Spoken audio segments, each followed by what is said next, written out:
Bangladeshi passport হাতে পেলেন footballer Hamza Chowdhury. English premier লিগে লেস্টার সিটির বাংলাদেশি বংশোদ্ভূত ফুটবলার হামজা চৌধুরী বাংলাদেশি পাসপোর্টের আবেদন করেছিলেন গত জুন মাসে।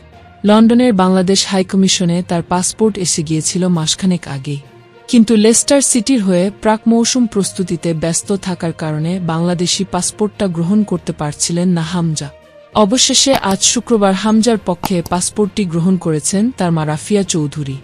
সন্ধ্যায় খবরটি নিশ্চিত করেন হামজা চৌধুরীর বাবা মোর্শেদ দেওয়ান।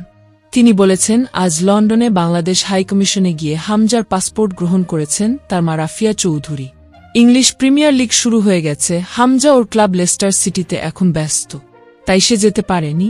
হবিগঞ্জের বাহুবলের ছেলে হামজা চৌধুরী বাংলাদেশের হয়ে খেলবেন একথা আগেই জানিয়েছিলেন। বাংলাদেশ ফুটবল ফেডারেশনও হামজাকে বাংলাদেশ জাতীয় ফুটবল দলে খেলানোর প্রক্রিয়া শুরু করেছে। এ প্রক্রিয়ার প্রথম ধাপ হামজার বাংলাদেশি পাসপোর্ট করানো।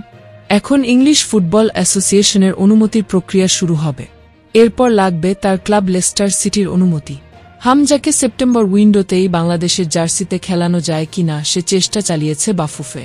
কয়েকদিন আগে বাফুফের সাধারণ সম্পাদক ইমরান হোসেন জানিয়েছিলেন, সময়ের স্বল্পতার কারণে সেপ্টেম্বরে হামজাকে খেলানো সম্ভব না হলেও নভেম্বর উইন্ডোতে বাংলাদেশের হয়ে তার খেলার সম্ভাবনা প্রবল। প্রিয় দর্শক, কেমন লাগলো ভিডিওটি ভালো লাগলে লাইক, শেয়ার ও চ্যানেলটি সাবস্ক্রাইব করুন।